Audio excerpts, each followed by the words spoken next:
la cuisine de chez Boule, nous allons voir ensemble la réalisation pardon, de la soupe aux petits ronds. Donc nous avons eu de la chance d'avoir un petit rond par des amis qui sont jardiniers. Donc on a un beau petit rond. Donc comme le temps ici n'est pas terrible, nous avons voulu vous faire partager cette recette de soupe aux petits ronds.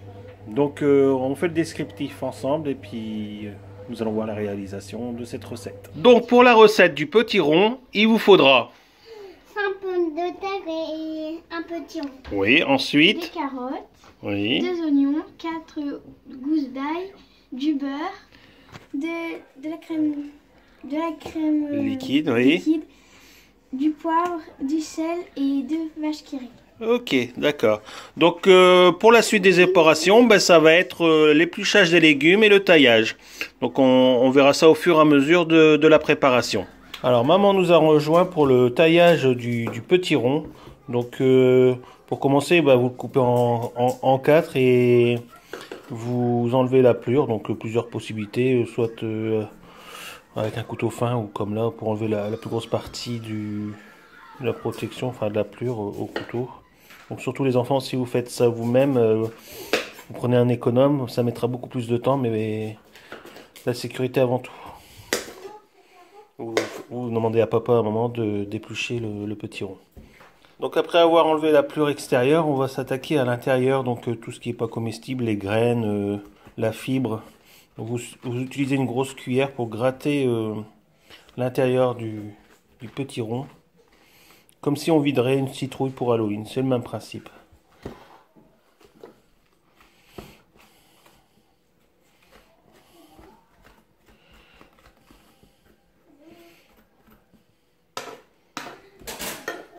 Voilà.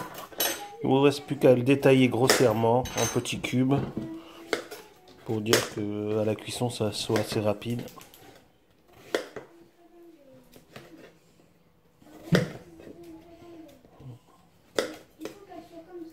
Et vous réservez pour tout à l'heure.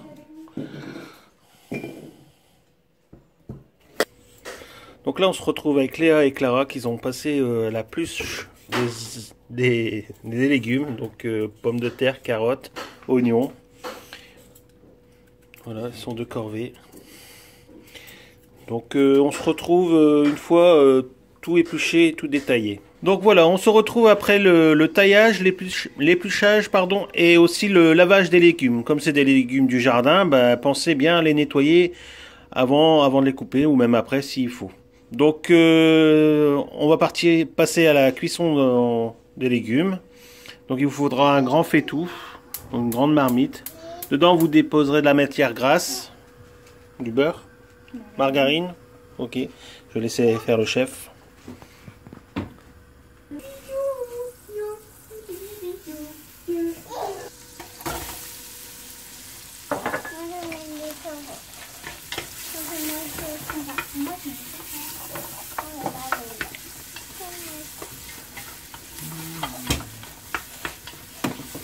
Donc faire revenir les oignons, un peu l'ail. Il ne faut pas spécialement des grosses cuissons vu que ça va mijoter pendant un bon moment. Alors je sais pas le temps, une bonne heure, bon une bonne heure. Ensuite on rajoute les pommes de terre.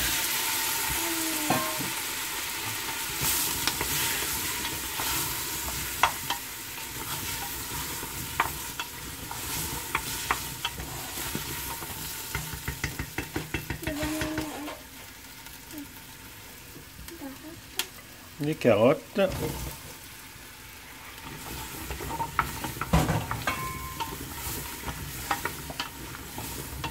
pas besoin de tailler les légumes trop petits non plus. Une fois que ça sera cuit, ça va être mixé, donc pas de souci. Et enfin le petit rond.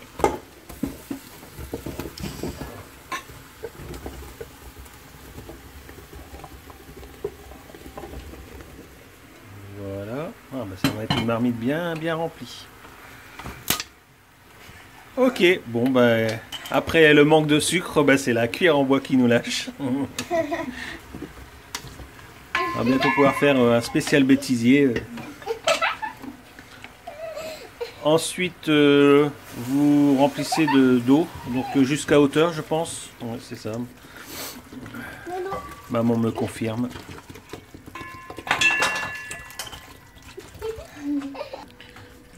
Une deuxième.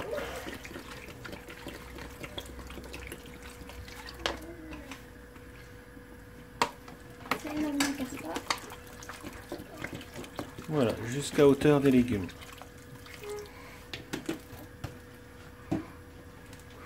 On sèle et on poivre.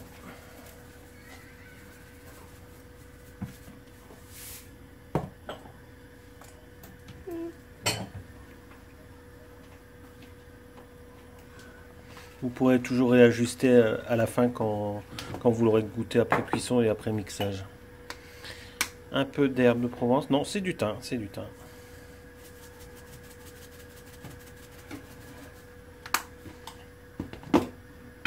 Voilà, c'est terminé. Donc là, on va couvrir et ensuite on va laisser cuire pendant, bon, je pense une bonne heure. On va dire, je viendrai faire un tour tous les demi-heures pour vous faire voir l'évolution de la cuisson.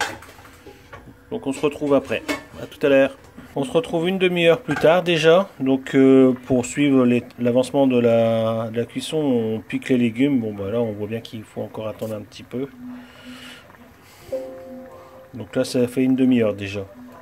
Donc ce que vous pouvez faire aussi c'est penser à, enfin on n'est pas obligé mais je pense que c'est d'écumer toute la mousse qui va en surface. Donc régulièrement vous ôtez toutes les impuretés qui remontent à la surface avec une louche ou une cuillère. Voilà. Vous faites ça grossièrement mais ça permet d'évacuer toutes les remontées. Voilà, bon on se retrouve dans une autre demi-heure. Donc voilà, on revient à une heure de cuisson plus tard. On va une bonne grosseur, donc elle a bien diminué, tous les légumes sont cuits. Donc là on va passer au mixage. Alors comme on a un mixeur assez bruyant, on se retrouve tout de suite après le mixage de la soupe. Donc voilà, on vient de terminer le premier mixage. Donc là on va rajouter les différents éléments qui manquaient. Donc le beurre. Je vous mettrai dans le descriptif les grammages exacts. 2 carrés de vache qui rit. Alors 2. Léa est en mode pause. Elle ne donnerait pas un petit coup de main pour dire de déballer la vache qui rit. Ça y est, c'est fini. 1. Et 2. Merci Léa. Alors une bonne tasse de crème liquide, donc crème légère, une bonne crème légère. Alors, on redonne un petit coup de mixeur. Donc voilà, il vous restera plus qu'à assaisonner et à rectifier l'assaisonnement à votre goût. Et s'il faut rajouter du sel, du poivre. Là, la soupe est terminée. Nous allons passer à la dégustation. Donc on va faire ça en direct. Donc voilà, on passe à la dégustation. Donc vos commentaires, Léa? Trop bon. Clara, c'est bon? Ouais. Donc n'hésitez pas à réassaisonner s'il faut à votre goût. Hein. On a eu un manque de sel sur le final, donc réassaisonnez bien à vos goûts. Et puis si vous réalisez cette recette, n'hésitez pas à lâcher les commentaires dans le descriptif pour nous dire vos impressions et si elle vous a plu. Donc à très bientôt pour des nouvelles recettes avec Léa, Clara et puis maman. Et puis laissez des coms et inscrivez-vous sur la chaîne pour de nombreuses vidéos. Merci, à bientôt.